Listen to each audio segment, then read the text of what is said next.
César Gina Alfredo Estigarribia López, electo como candidato a presidente de la República del Paraguay, proyecto Convivencia Ciudadana Luquibé, lista 777. César Paulino Gómez Boejara, oye Cutasua en movimiento Convivencia Ciudadana que quiere que a toda mancha hoy coche de Tazan Boejara porque es vicepresidente de la República.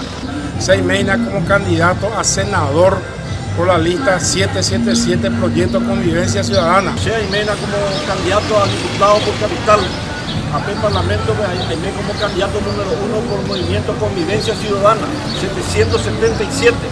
Sea candidato a gobernador por departamento central Mario Delgado Argaña.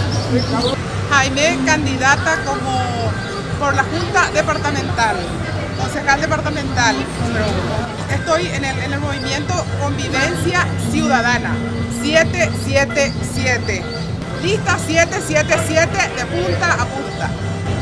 César Dago Fernández, Jaime candidato a senador número 3, proyecto Convivencia Ciudadana, número lista 777. Tara Girela, voto de punta a punta, lista 777.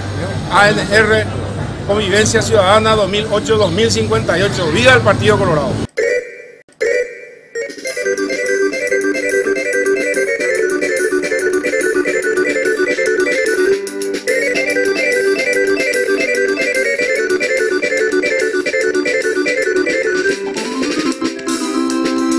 Reikuau casero neremiandu terarembae porandu cero aebu marane ume orerenoi mokoi mokoi pokoi mokoi bohapy irundy